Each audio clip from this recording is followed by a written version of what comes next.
Welcome everyone to the Collaborative Mentoring webinar series, and thank you for joining us today. Today we'll be talking about investing in America's future, reconnecting opportunity youth. So my name is Minnie Chen from Mentor, and I'll be opening us up for this webinar.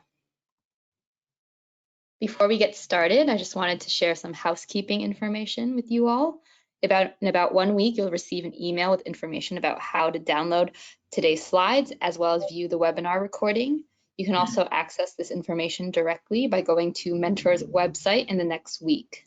And to continually improve this series, we're looking for your input. So a short survey will pop up after the webinar, so please take a few minutes to provide your feedback.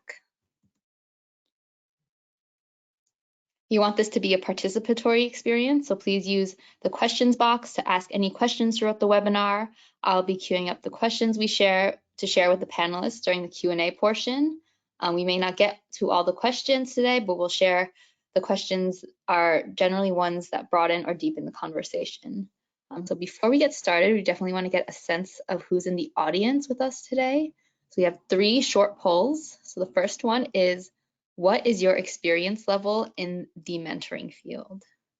So are you a beginner, experienced, or an expert? Give you a few seconds.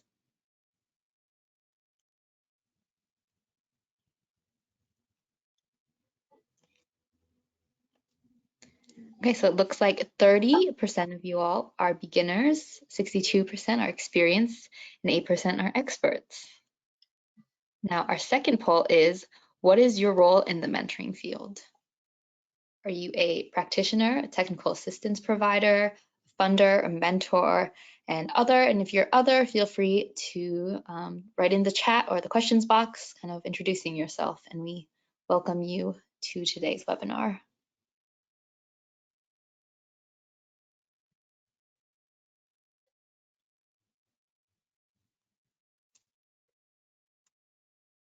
Okay, so it looks like 34% of the audience are practitioners. We have 8% technical assistants, 1% funders, 30% mentors, and 28% of others. So I can just see in the chat box kind of where folks are coming from. So we have program managers, someone who's excited to build a mentoring program and excited to learn more. And our last poll is, do you work or serve opportunity youth? So just want to get a feel for if you all work with opportunity youth.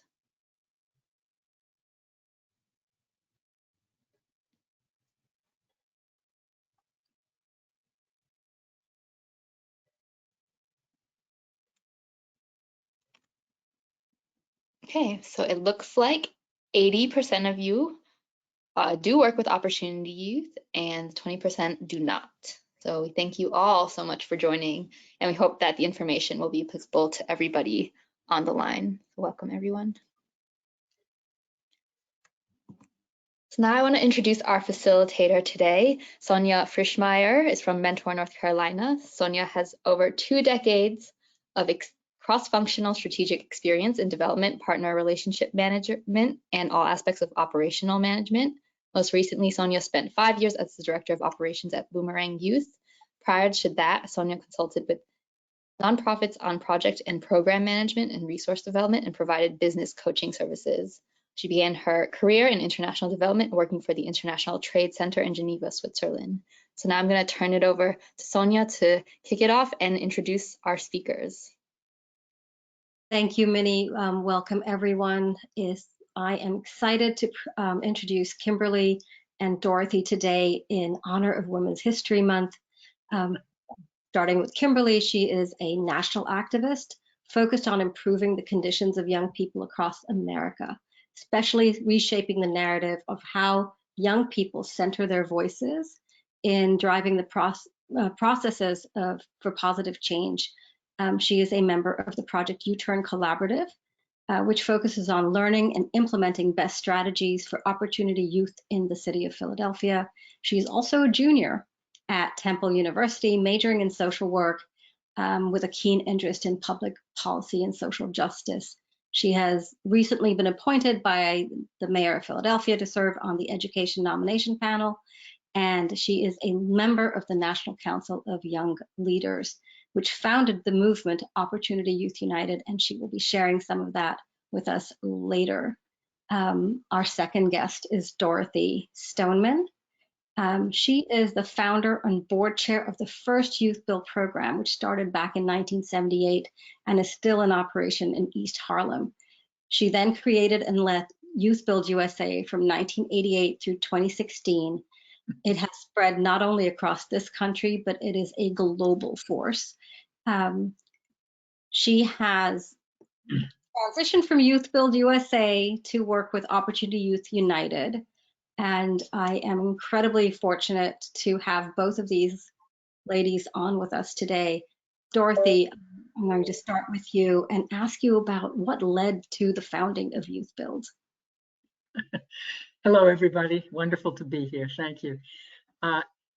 Well, I joined the civil rights movement in 1964, and one of the things that struck me immediately was the enormous talent and intelligence and passion of the young people who were being attracted to the civil rights movement. So I met a number of teenagers and young adults in the 60s, and it seemed to me that there was a force that was being wasted.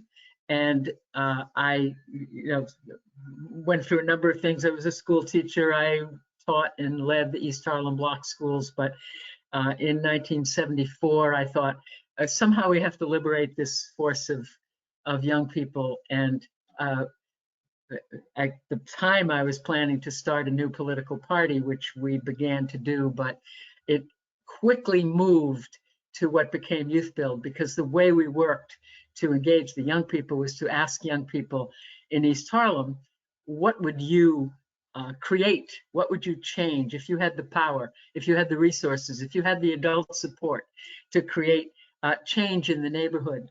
What do you love about East Harlem, and what would you change? And they had a lot of wonderful answers and ideas. We implemented 7 of them, which I won't go into because we don't have time, but one of them became Youth Build. One of them because they said we would rehabilitate the abandoned buildings and create housing for the homeless and give jobs to the young teenage boys who have nothing to do but be on the street corners, and we would solve all those problems at once. And so we got the resources, and that was my role as an adult.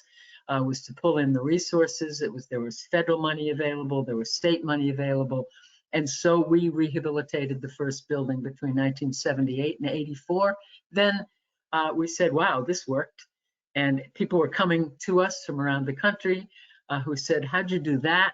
Because at the beginning, the city government said, oh, you can't do that. You can't engage young people who left high school without a diploma in building affordable housing. It's way too hard.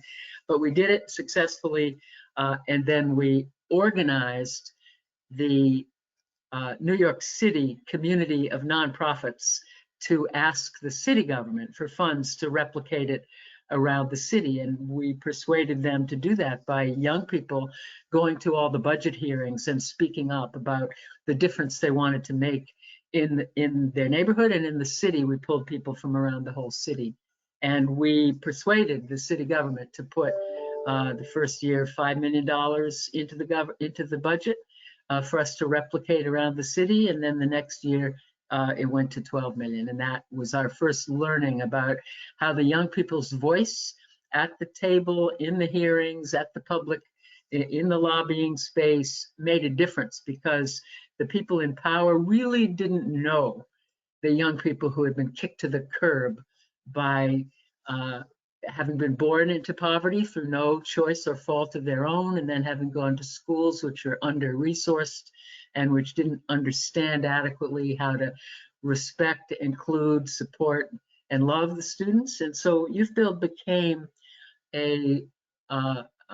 when it worked so well, then I played the role of spreading it around the country. What I learned is we really had to train adults all over the country to treat the young people with respect for their intelligence, to welcome them, to surprise them with how much they cared about them, to go beyond what professionals are traditionally taught to have boundaries. And we said, give them your phone number, go with them to court, go with them to the hospital to visit their parents. If they don't show up, go to their homes, find out what's happening. get involved in a way that surprises the young people by how much you care, and then help them design their future in the way that they choose. Who do they want to become?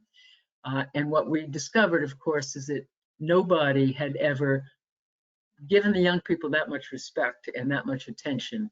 And so what we heard from the young people repeatedly, not only in East Harlem, which we still hear, but across the country, as we replicated across the country, was, I came to Youth Build looking for my high school diploma or looking for a job. And what I found here was a family, because people cared about me more here than anyone had ever cared about me in school or anywhere.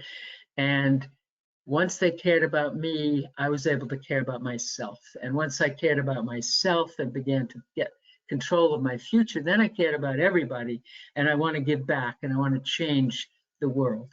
So that energy was reliably available across the country among the young people who had been disrespected, disconnected, disadvantaged, and mistreated in lots of ways. That energy and intelligence is available to us. Now, the fact is that our nation has never invested in them adequately. So even though Youth Build has reliably received a federal appropriation every year since we got it passed into federal law, thanks to many champions in Congress, has reliably received an appropriation, ranging from 40 million to 130 million.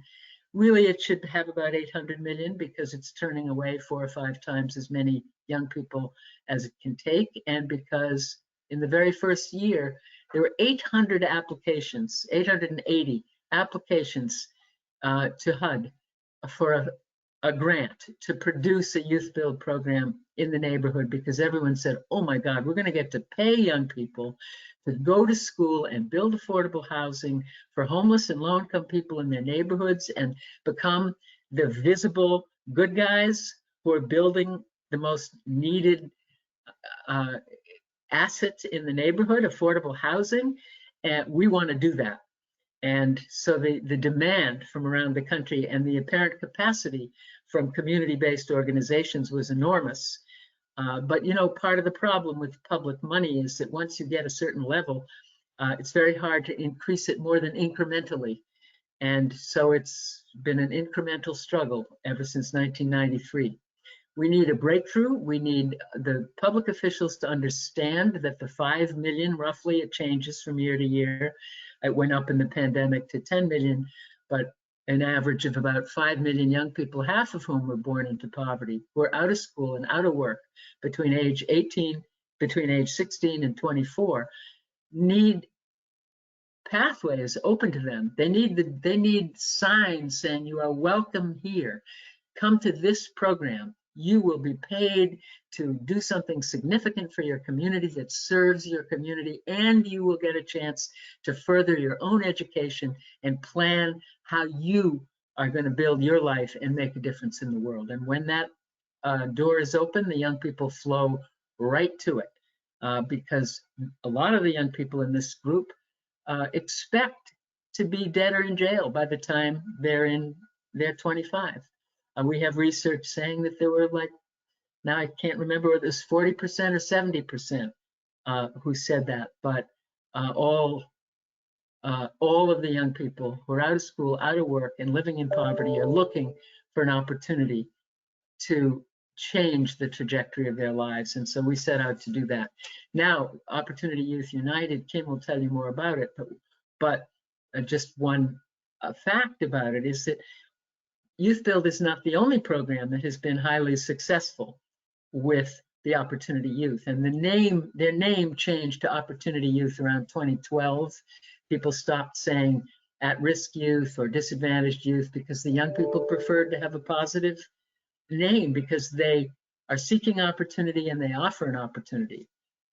There were only 300,000 federally funded opportunities in proven programs across the country that included Youth Build, AmeriCorps, Public Allies, the National Guard Youth Foundation, National Guard Challenge Program, Job Corps, programs sponsored by WIOA, the Workforce Innovation Opportunity Act, only 300,000 opportunities funded when there were 5 million young people. So we have worked hard to try and expand the awareness of the talent and the opportunity awaiting America, and to increase the actual appropriations for them. It's gone up a little bit, but it's been incremental. So we still need the whole mentoring community to weigh in with elected officials to say, let's not neglect this population. They are a resource to the nation. And I'll stop there. And I will say that there's a little something funny on my machine, so I can't see anybody. I'm only seeing something that is basically a blank screen. Thank you, Dorothy. Just for the 20% of our audience that isn't necessarily familiar with the term opportunity youth, you spoke about it and you gave some of this information, but they're really young people between the ages of 16 and 24 who are neither fully enrolled in school nor fully participating in the labor market. That doesn't mean that they're not in the gig economy, right? It doesn't mean that they're not doing something, but they're just not fully engaged in these processes. As you said, there are about 5 million right now, but Measure of America has been putting out information that it could really spike because of the pandemic. Right. And the estimate is that the lost potential of this really resilient group of young people is about $6.3 trillion.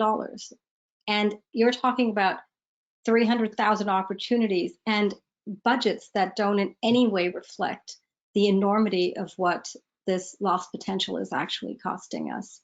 Right. And I think that that's really important to note. One of the questions that we've been asked is, what percentage of opportunity youth have been in foster care?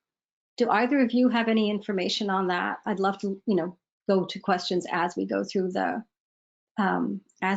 seminar. I should know, but I don't. I know in Youth Build it was about 10 to 20%. Mm-hmm. Which is significant, right? I mean, you're talking about 5 to maybe 6 million young people, and 10% of that is a huge number. Yeah, and I don't know if it spreads beyond Youth Build, because Youth Build attracts the young people who left high school without a diploma, and who were raised in poverty, and so it is the most disadvantaged group of the opportunity youth category.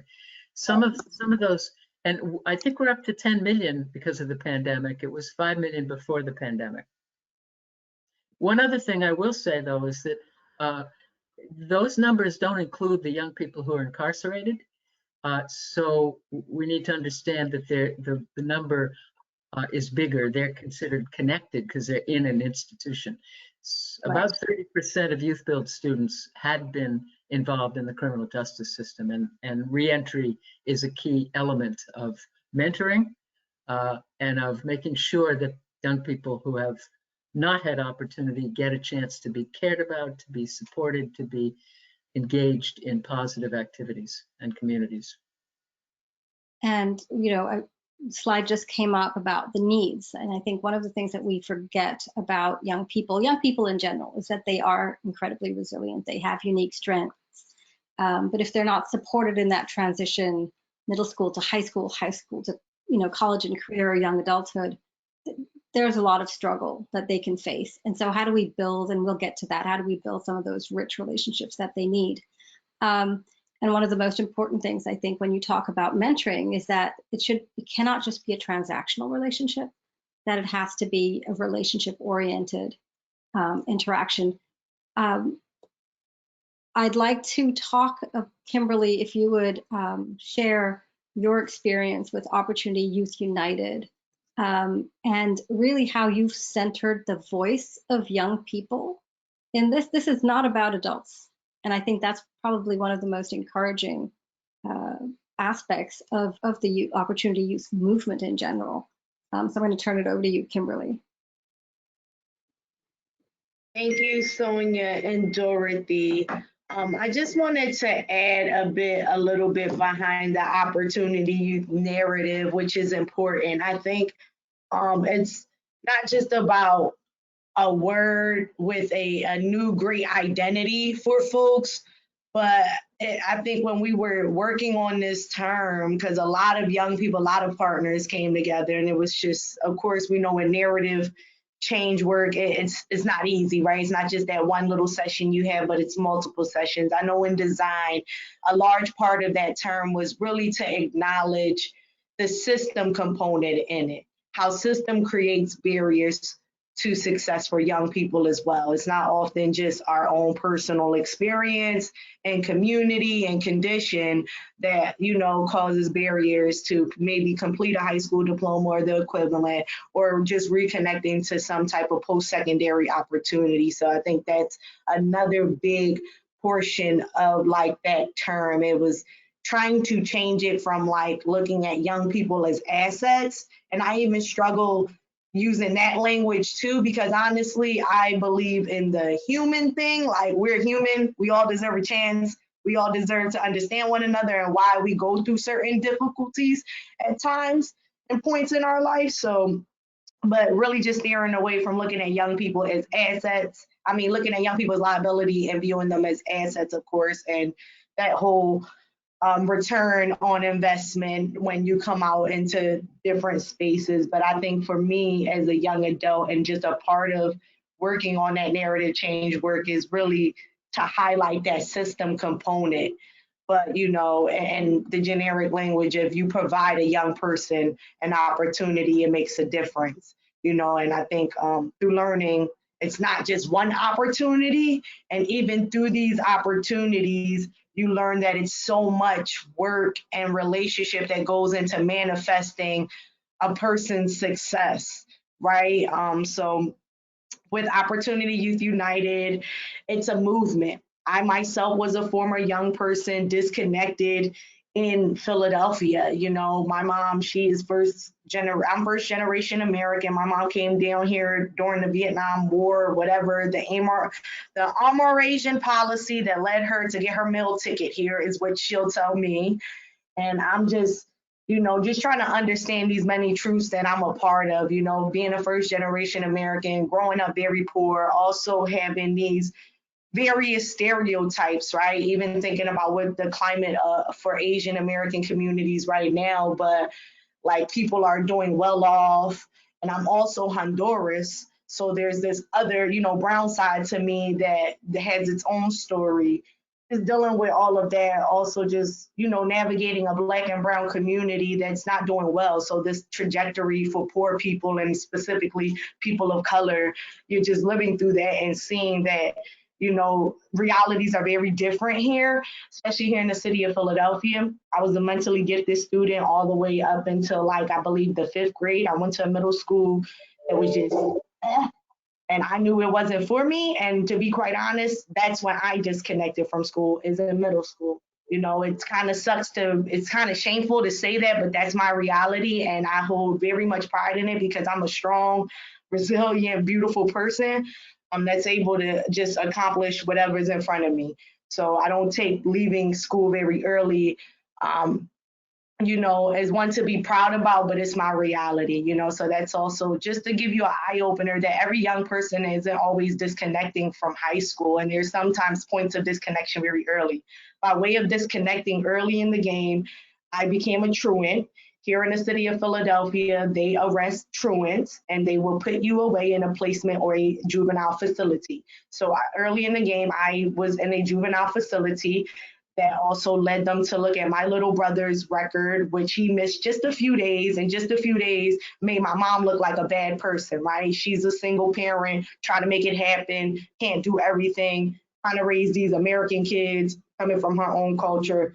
Fast forward, went through years of battling with the juvenile justice system, trying to be an advocate for myself. I kind of got my stuff together because I didn't want my little freedom that I had to really be occupied within a facility. By the time I turned about 16, 17, I went through almost all of the programs here in the city of Philadelphia. all the alternative programs. Of course, Youth Build was a very hot commodity. A lot of young people that go through the program here in the city of Philadelphia. And that's also one of the largest programs. I believe it turned into a charter program, but that's also one of originally Youth Build's largest serving program. It's a hot commodity here. Fortunate, Philly has been in the reconnection space, the re-engagement space for a while now. So we've probably been going close to 15, 17 years strong, but we still don't have it right here. We don't have it right? We still have a large, huge disconnection of 29,000 people here, which will double up, of course, because of the pandemic. There is so much data that's going to really say that it's a double up. So which was 4.9 is going to be close to 10 million young people. But moving into the platform of Opportunity Youth United, I think to understand all of that is to understand this great space and this great movement, because there's a lot of other young leaders and young adults who have very similar stories to me, or just share that commonality of disconnection, which moves us into Opportunity Youth United being a grassroots and grass tops national movement, I believe, because it's not like we just do organizing at the grassroots level, which I consider local community. We're talking about what's your zip code, what's your area code, down to the grass tops, and you think about elected officials, big system partners who you had to convene to really see their role in driving some of this change, because essentially you can't tell poor people to change things without any resources and things like that. I think you can move us on to the next slide. The movement is made up of a number of groups of people that they're moving the gears to make the machine go. And you have the National Council of Young Leaders, which was started back in 2012. They're the initial body of young people that came together by way of a convening, and they came from all over the country. They experienced disconnection point blank, came together, and they've been working together for about a good 4 to 5 years before they started to get into the space of OYU. We need a movement. We need more people. We need more platform and spaces for young people to talk about how they're facing these issues. Because at this point, the council is now, they're being strategic, but part of the strategy is also being tokenized, which can sometimes suck, right? You're going into these different spaces, you're advocating for your young people, but people sometimes believe like going through programs, you're transcending poverty, you're transcending huge life situations, and it's not like that. So the NCYL was able to really see a lot of that in the game and be a part of a lot of different conversations, from workforce to philanthropy, just tapping in all different places to really activate that there's young people out here that's organizing and that's also coming together around solutions. And they develop the policy recommendations, and there's all of these other fine groups that come into the picture very much later. You can move on to the next slide, because it's probably going to go all into this. Yes, here's the council. Yes, diverse group all across the states. We really I'll tell you where we lack at, of course. It's probably in the Midwest and Southern states, to be quite honest. A lot of organizing and stuff has to really increase right there. But essentially, this body of young leaders gets nominated by other national organizations, and when we call them sponsor organizations, because essentially they are asked to sponsor about a good $5,000, which is related to convening and traveling, a lot of that community building work that is required in order for the council to kind of do the things that they need to do, which is convene around talking about what's going on in the opportunity youth space, other ways to activate, gathering, and connecting with other movements. And of course, a lot of these folks all come from their own perspective of dealing with disconnection. And like I shared with you, we have people that are coming from rural, tribal, big cities, all different ethnic makeup, from Native, Indigenous, Hispanic people, Latinx, all different gender identities. So we try to take heed to the environment and the new space of how we work, being very mindful of the various identities and practices that are happening in youth spaces, youth-centered, youth healing spaces. So just trying to be mindful. You might hear a lot of language. We can move on to the next part, which we'll probably go into the policy recommend. Here are some of the sponsor organizations or whatever. They're great people for sponsoring, but I think the main key is being able to actually making that commitment and investment into young people, which is important, and their leadership, right? Policy recommendations. This is an important thing. They came together, they developed these policy recommendations. There are 6 immediate recommendations to essentially increase opportunity and decrease poverty. They realized in their experience, these immediate recommendations were helpful, and essentially it doesn't matter where you are, these things will help you. If you go into the next slide, we can look into what those recommendations are. Of course, you can see expanding comprehensive programs, national service, private internships, and most importantly, this will resonate with your community, which is the increase of all forms of mentoring. We find that that is essential. As you can see, this is in our immediate recommendations. Support diversion and reentry. And essentially, if we can do all this, we can tap into these broader systems change. In the policy recommendations, we do elaborate a little bit more on what young adults and youth were really thinking about in terms of broader systems change. So if you open up those recommendations, which we have a link on our website, oyunited.org, you find in the resource section. We'll get to it. I'll make sure to try to get this link to you all in the chat very soon. You can move on to the next slide, Minnie. Thank you. Principles for action, because it's a unique space and we're creating the culture, right? We're creating the culture that is necessary for us to really unite and do this work with respect to our unique identities. We have to have these principles for action. We have to ensure our collective, our community knows how we come to this work and be reminded of some of these things as we come into this space, because sometimes you come in it with your constituents, with your community, with your personal experience, but we're also in a space with others, and we have to acknowledge that so we don't other people. We can move on to the next slide.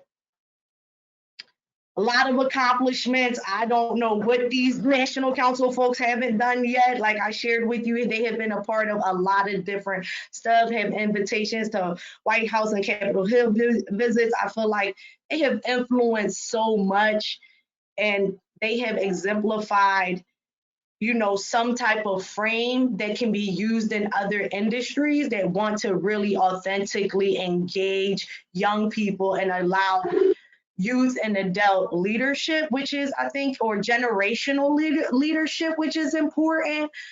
Finding ways to really, incorporate that behavior and practice.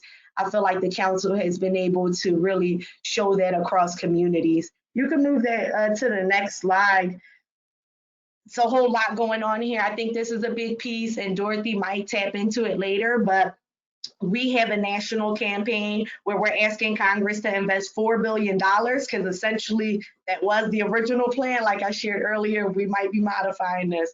The original plan was increasing $4 billion to create 1 million opportunities per year, so we can close that gap of the 5 million young people. So that would be across the next few years, where we can potentially get into a space of actually reconnecting young people and not leaving 600,000 young people without opportunities, right? And really making these changes in our society and the taxes, whatever it is that they're looking for in the government, but essentially in community, really providing more access and creating different trajectories for people. People don't want to be poor. People don't want to live in the struggle. It's just that it's lacking in infrastructure a whole lot. We can move on to the next slide. Local team leaders, they're a part of that campaign. They actually are the groups of people back on the local ground that are really building that awareness between local elected officials, right? Because you need those local officials to be able to support you on a national level. You want to be able to say, hey, well, do you know so-and-so is actually supporting the campaign? And what I would say that's unique about the campaign that is important to know is that it's a bunch of organizations that support Opportunity Youth coming together asking for that $4 billion. So it's not like it's just Youth Bill saying, give me mine, Job Corps saying, give me mine. It's all of us saying, give me ours. Our young people need it. These communities need it. And local team leaders are just great people on the ground who are making it happen. You know, people who are just volunteers that are just coming in to really try to figure out a place. So it's not just young people, former opportunity youth. You have people who probably never advocated in their life and want to take a stab at trying to support the young people on this mission. We could go to the next slide. Community action teams. This is a really big thing. We're at 20 community action teams. I feel like I'm missing 3, but we have Dallas that I know that is pending very much, but we're definitely covered on the coastlines, both East and West Coast, trying to really navigate and make our way through the Midwest communities and a huge increase of the Southern communities, of course, which is very important to us. So please tap in with us if you have any ways to connect us. Essentially, community action teams are exactly what they sound like, teams on the ground that are committed to action. Here is the structure. It is centered around the young people. We are bringing the young people together with an organization that is like a trusted source. And a trusted source and a host, right? You don't want young people coming to an organization that probably doesn't even trust you. And you have, of course, organizer and the council and community partners, and essentially they're really doing that collective work on the ground to really make the changes for opportunity youth within their like local district, which is important, right? I think think about what the National Council is doing at a national level. Now these folks are really doing that on a local level and leveraging just the national resources and partnerships to really help the folks on the local ground really understand what's happening, where the investments are, and where the investments aren't happening, and maybe how can we get that going. Yes. So I think this is a call to action to the people who are joining us today. It's how can they participate in this? How can they be one of these? I mean, a lot of mentoring programs are on here, a lot of practitioners. So what would be your call to action to them, especially if they represent the Midwest and the South? How can they be a local team leader? How can they create those community action teams? Well, first and foremost, I know if Dorothy isn't going to say it, I have to say it, which is join us as a member, first and foremost, so you're always connected and learning by way of newsletter, what opportunities are really happening, but even just organization is very small. Essentially, you're talking to the majority of the folks who work there right now, Dorothy, me, and LaShawn, who is our current CEO, who manages a lot of that partnership and building that infrastructure for local community action teams. So, and with any one of us, our contact information should be available after the call.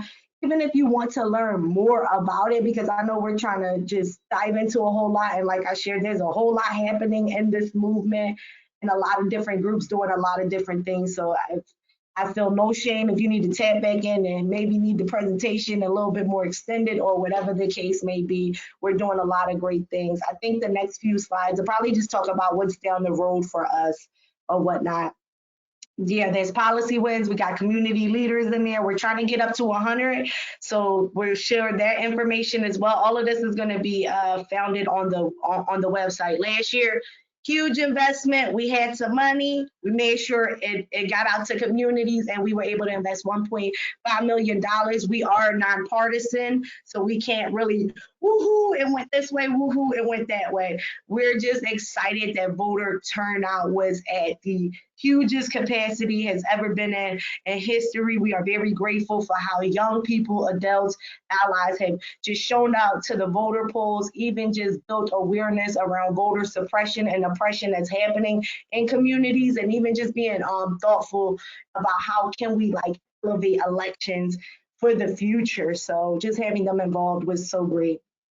Road ahead, and this is some things that we have going on in the near future. We're trying to build some legislation around community improvement projects. We need the government to really invest in our communities or invest in resources and allow us to build our communities because we know how to do it. Of course, training and development is important, and I think like many of you all trying to really adjust what is like this hybrid learning experience for our communities. yeah, there's a whole lot going on. Feel free to shoot your questions, and I'm sorry I went over a little bit of time. Thank you, everyone. No, that was great, Kimberly. I think one of the things that struck me in what you said is when you were a young person in Philadelphia, when you were disconnecting from school, you were disengaging, that you went through all these alternative programs.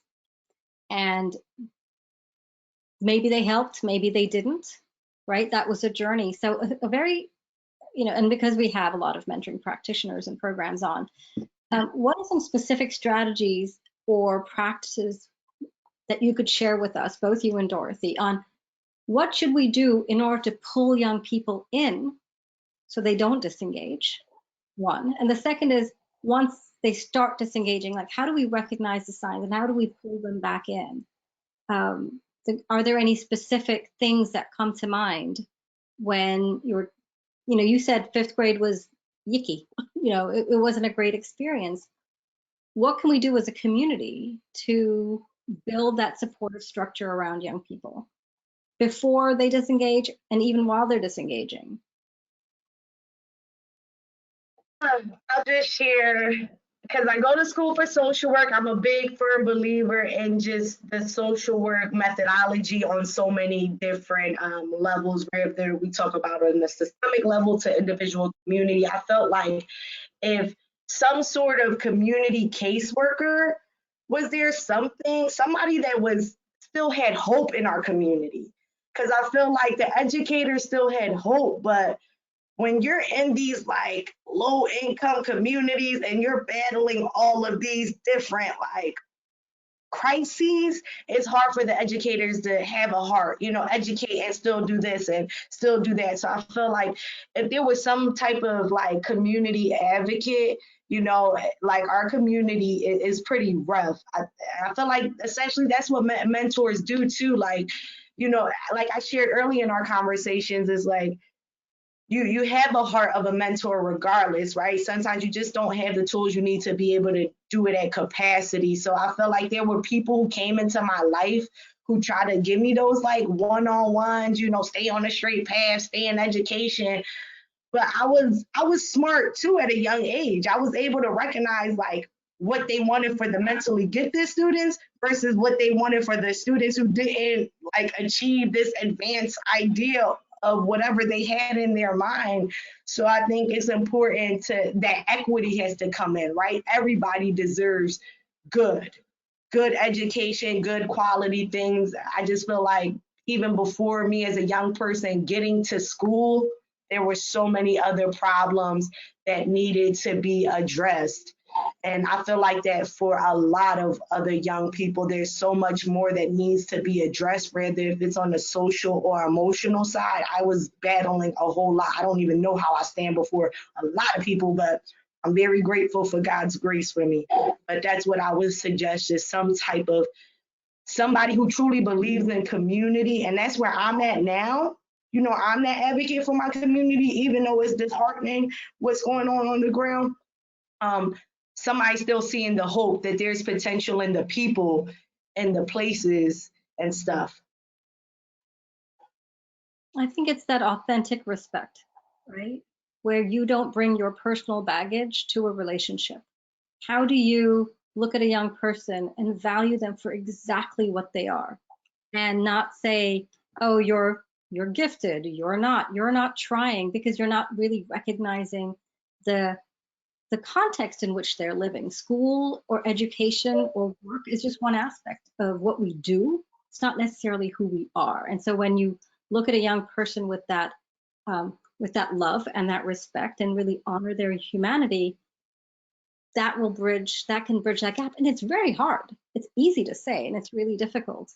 Dorothy, I know you have a lot to say on this.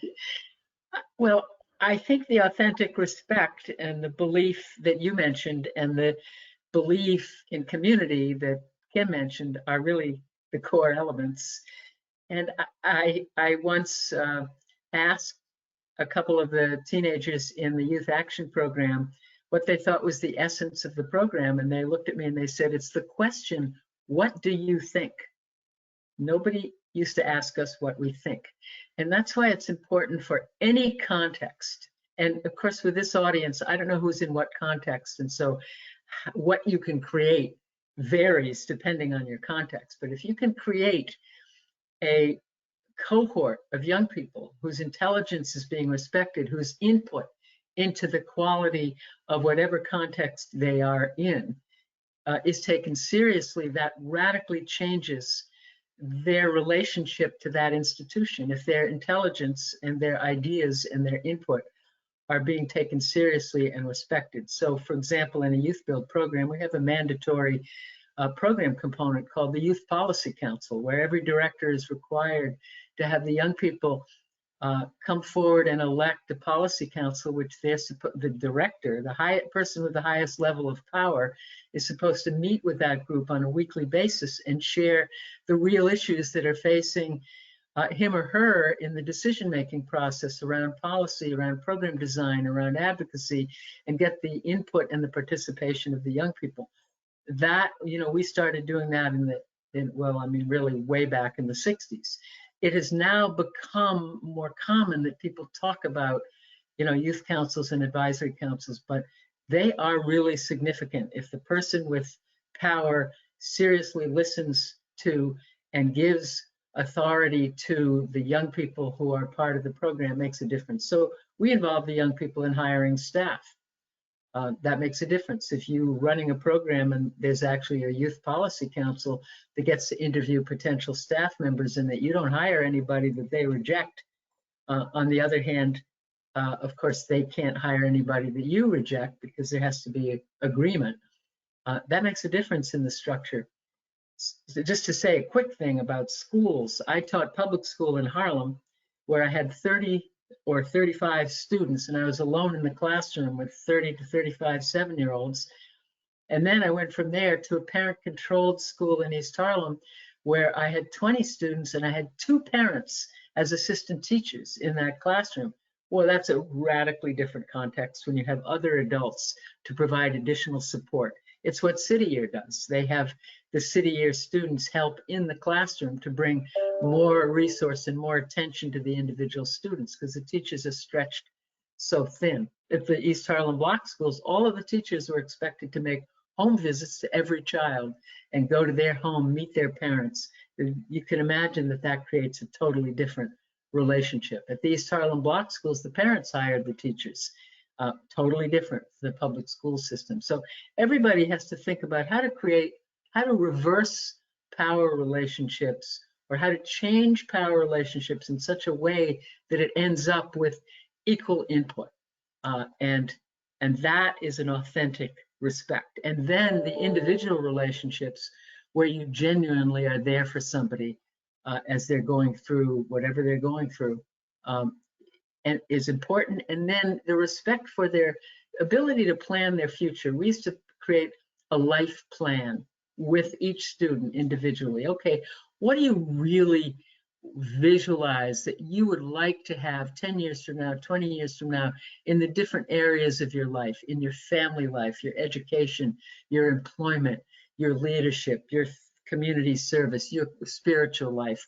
What is it that what is your path and your goal? And then how do you get there? What are the first steps? And we'll help you take those steps because your vision for your future is what we're here to support. And I think it's that, approaching young people with that strengths-based lens as opposed to looking just at what they do not show up with.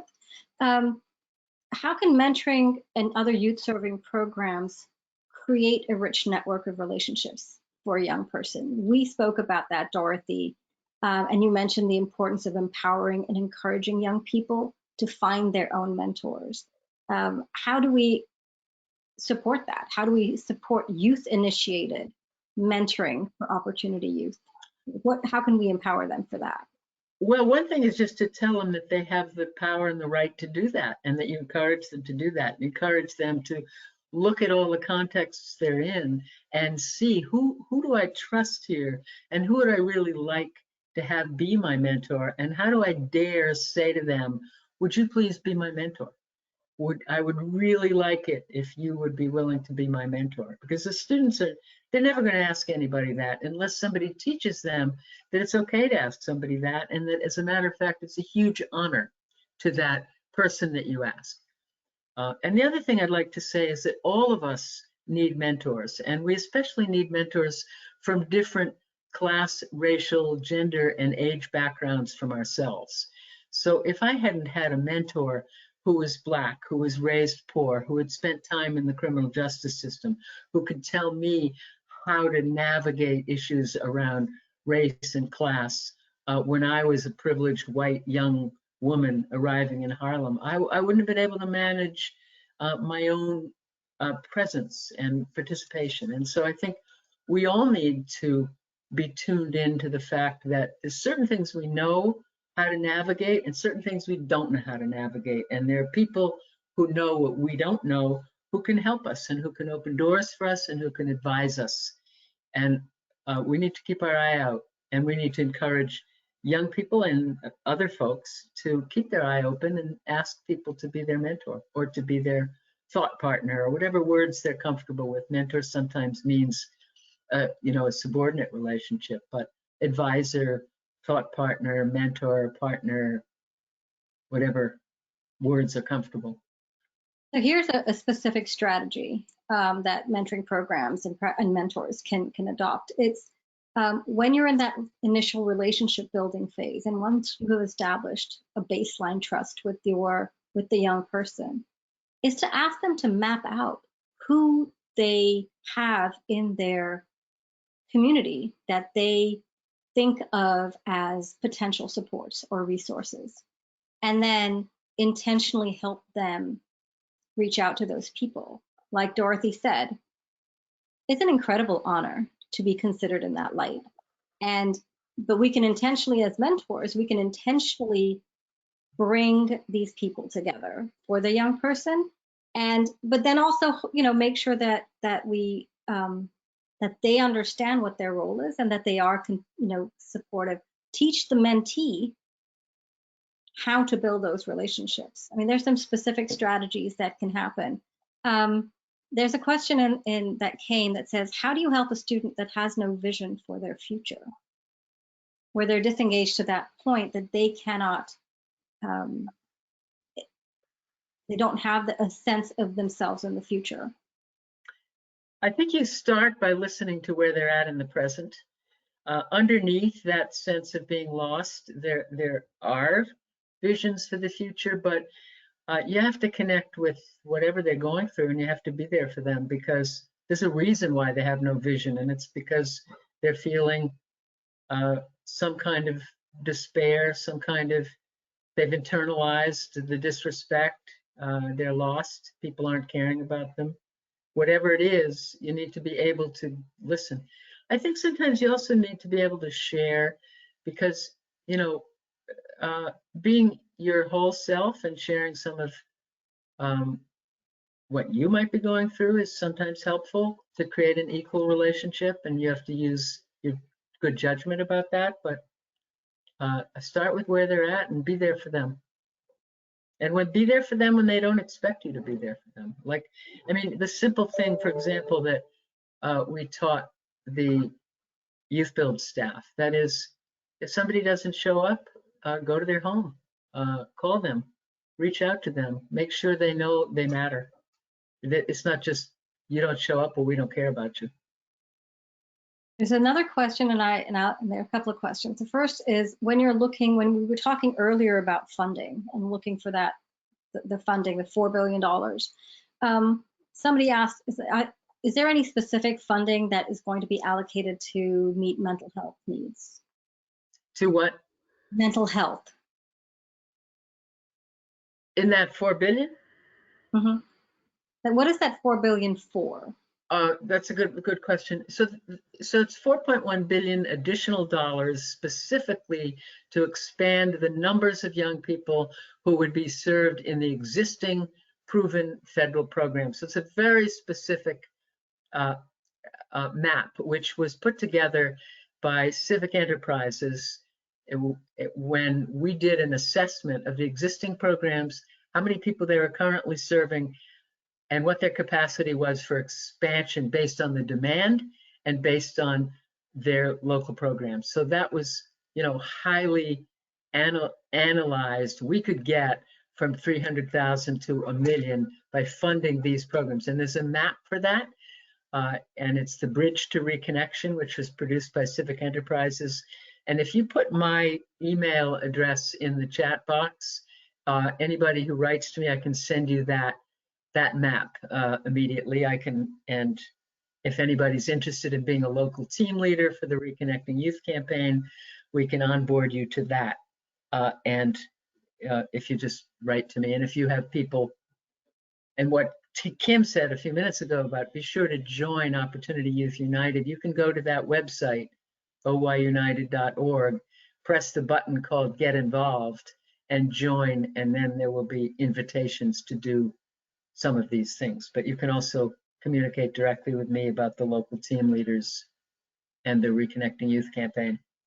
And I think that's really important, and I encourage everybody to do that because no one organization can do this on their own. So we need all of you. You bet. I had a comment for this. I believe there are a lot of working groups that are trying to figure out how they kind of include this mental health stuff into the conversation. At one point under the Trump administration, there was a lot of money kind of floating around for the opioid crisis, and like programs were kind of leaning, since the dollars were pretty flexible and the language wasn't really fluid, that folks kind of, try to use, try to get some of that money and really work towards like, what does mental health really mean? And even in these different spaces, I think for us, like when we think of mental health, we kind of we don't put it under healing, but it's a part of like that healing component. No, we're not experts in this field, but I believe like a lot of the programs that we're working with are really inclusive about this, especially with the pandemic and it bringing a lot of wear and tear on our mental space. It has been inclusive, but even when you think about like the trauma-informed care stuff and things like that, those practices try to be intentional with the mental a little bit, but this is a conversation and a topic that is very much priority, especially for Opportunity Youth Space, because healing is essential. Figuring out like the social, emotional, and the mental capacity stuff is important, but also recognizing that mental health is its own thing. And like the substance abuse conversations and things like that are another conversation as well. So we just try to understand it from the experts, but really hear it directly from young people themselves. What are like some practices and tips that they have been kind of like adjusting, especially during the pandemic, and even with the adults as well. Like some people kind of minimize like the camera time for self-care and a lot of that stuff. Like I think they're kind of like translating into one another to some extent. The self-care, the healing is a big, I think, part for the mental health. I can share something. One of our partners drafted up an infographic about the toll of wellness on young people, just as previous 2020. I'll share that with Minnie in the chat box. We have a question asking if there are any Opportunity Youth programs working with Indigenous youth on tribal lands that you can share with us. There are quite a lot of them, and one of them, of course, is the Center for Native American Youth. Another one is the National Congress for American Indians. The Hopi Foundation. I think, we're not the best resource for that, but then there's the Rural Assembly, which is connected with the tribal groups as well. Sure. I mean, part of what Opportunity Youth United, the word united is deliberate, because we really think we need to build unity between Black, white, Native American, Latinx, Asian, mixed race, young people. across geography. If we're going to build a movement that really tries to end poverty and injustice, we're going to have unity among all the different racial groups that have been mistreated and excluded in different ways, but who, if they come together, can build the power to create investment in their communities and in their education and in their programs, in their future. There was another question about addressing generational differences. The question is, for us baby boomers, we're still learning to connect with millennials. What are your feelings about working with Gen Z, who have is there a completely different approach? Yes, it's always going to be a different approach. I feel like it's an infusion of a bunch of different approaches, probably from a lot of different generations, whether if you do the one-to-one conversation or you kind of meet them where they are on Zoom or whatnot, like it's going to take a lot of patience. I think the essential stuff is universal. It doesn't matter what generation you're in, right? You're going to need patience. You're going to need care. You're going to need some form of willingness to to want to hear some things you might not want to hear, and also have respect that we're all not at the same levels, right? Like sometimes I can recall being a young person and probably being confused and probably shared with a mentor some stuff that did not make sense at the time. But you know, being a good mentor, they like helped make sense of it, but also was respectful to my level of understanding and my level of understanding my problem at the time. So I think just for any generation, have patience, because even me being a millennial or whatever, it's not always easy. There's always some type of disconnection. You're not always in the same spaces as these folks and stuff. But I think if you have willingness and some form of respect, of course, that is helpful. And I think a lot that we talk about is adultism, right? Just not over adulting yourself on a young person, you know, also realizing they have some wisdom or knowledge that is just as valuable as the things that you might have to share in your own personal experience. And just, I'm a big believer of time. There's always going to be a time and place for everything. So sometimes it's your time to talk and sometimes it's your time to listen. And I think that's going to be the key in our generation. So just not closing each other out is what's important. So that communications piece is giving people that time to fuel. If they get a little angry or upset sometimes, I have the 72-hour rule. Come see me 3 days later. I'm a natural born bull. But you know, just really being mindful of people, because I think that's another thing is sometimes we close people off too much, or we don't provide the proper closure to certain relationships too. So in the mentoring world, these are really important facets. You know, it's how do you recruit mentors? How do you train mentors? How do you screen that? How do you help monitor the relationship they're building with their mentees? And then how do you effectively support closing that relationship, you know, if and when it comes to an end? So mentor is a big body of affiliates across the state, across the country. Reach out to your state affiliate, reach out to us, Mentor North Carolina. We can definitely provide you with resources on how to connect with young people, how to have that trauma-informed lens when you're speaking to young people who face challenges which honestly are beyond their years sometimes. Also think about the relationship you're building in terms of it being developmental. And the Search Institute has a really simple one-pager on how to show support, how to show up, how to connect your mentee with resources in the community, but then also hold yourself accountable for seeing those things through, not just stopping. There's a question for you, Kimberly. What was the one or two things that finally got you re-engaged in school?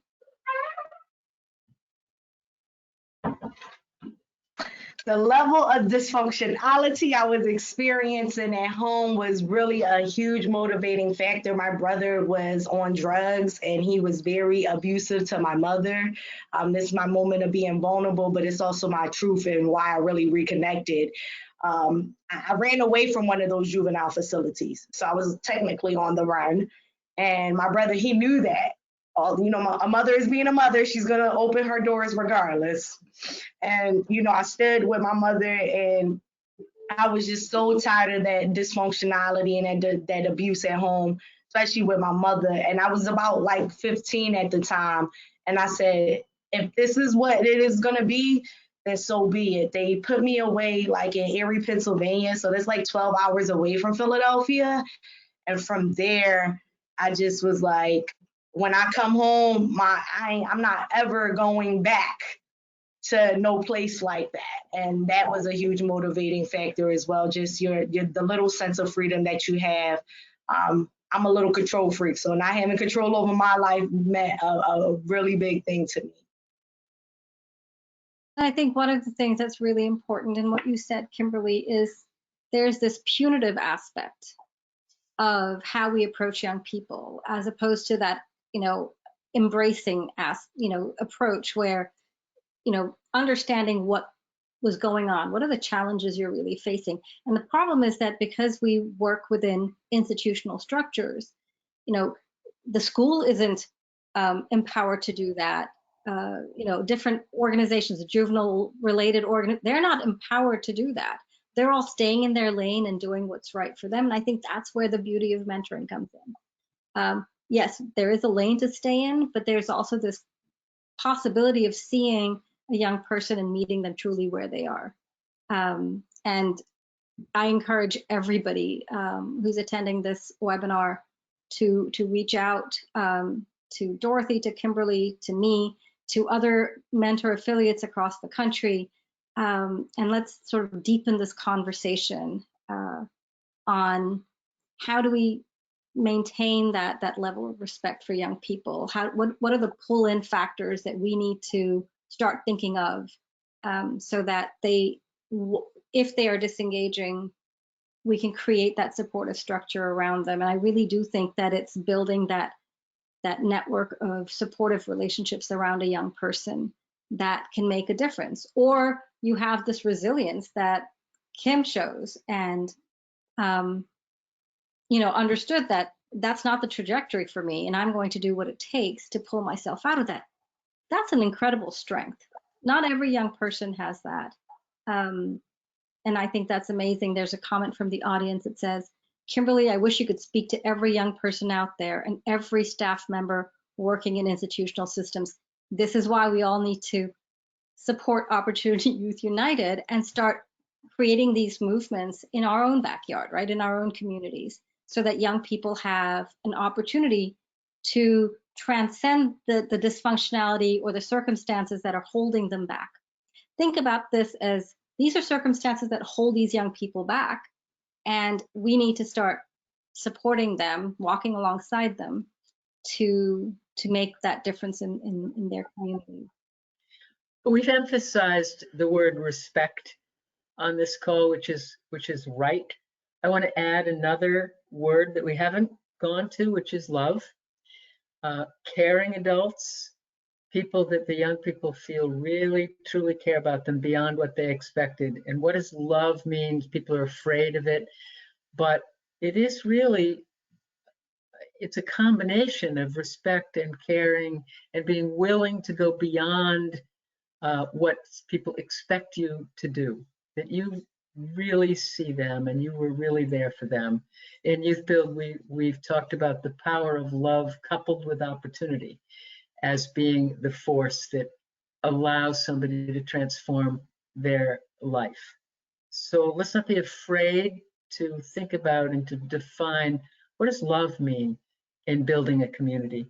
And one other thing I wanted to say in the mental health context, the circles, support circles, are really important to create peer group support. Mentoring is often thought of as a one-to-one relationship, but it's really important that the young people feel connected to, safe with, respected by, cared about by their peers.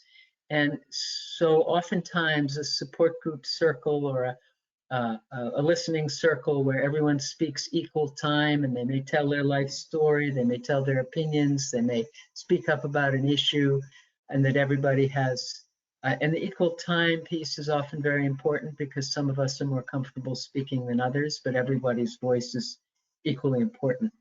So I would add, and that has a piece of mental health. I mean, if you are being listened to, and both your feelings and your thoughts, it does affect your mental health.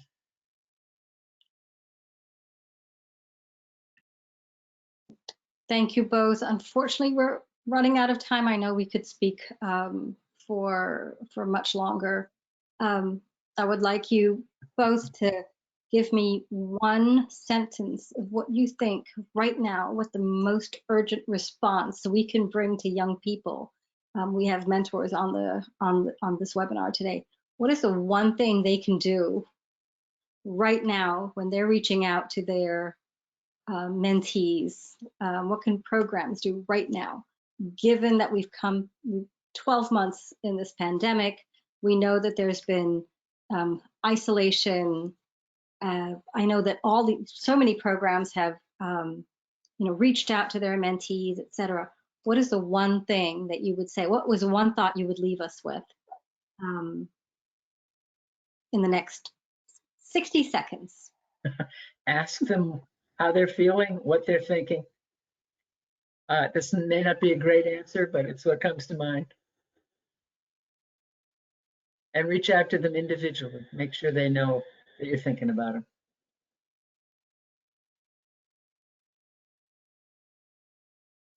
That you all are appreciated, that your job is very important, the work that you all do are very important, and I appreciate everyone just like really intentionally relationship building in a healthy, positive way. So we appreciate the mentoring organization and all that you all do. Thank you, Dorothy and Kimberly. This was a fascinating conversation to be continued. Please reach out to Dorothy and Kimberly and myself and Minnie if you have any questions or if you'd like any follow-up. Minnie, I'm going to turn it back to you. Thank you, Sonia, Kimberly, and Dorothy so much. That was a great conversation. It seems like there's lots of great reception in terms of wanting to sit down and chat with you all day. But thank you all so much. As we wrap up, I just want to thank everyone again for joining us. And I just want to point you all to some resources we have here at Mentor. As Sonia mentioned, our affiliate network is a great place to reach out to. And if you have one in your region, feel free to check that out. The affiliates provide leadership and infrastructure necessary to support the expansion of quality mentoring relationships in local communities or statewide. And even if you do not have one in your state, we definitely recommend you still reaching out to one in your region, the state over, or just reaching out to Mentor National. We encourage you to also check out the Mentoring Connector, which helps provide a zip code searchable database for mentors and mentees across the country to find a program and be connected to mentoring.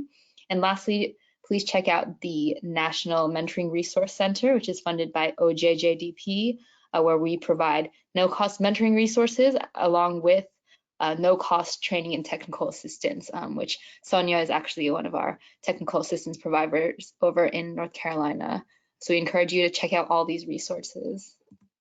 Lastly, please help us out by answering the survey questions at the end of the webinar. Again, you'll receive a copy of the slides, the recording, and the resources via email, as well as you can locate them on our CMWS webpage on mentoring.org. Again, stay connected with us, and please feel free to send any feedback, any questions to our email at collaborative webinar series at mentoring.org. Thank you all so much for joining us. Please join us next month. We actually have 2 webinars. We'll be hosting one on caregiver and family engagement, as well as motivational interview. We hope everyone takes care and have a great day. Bye.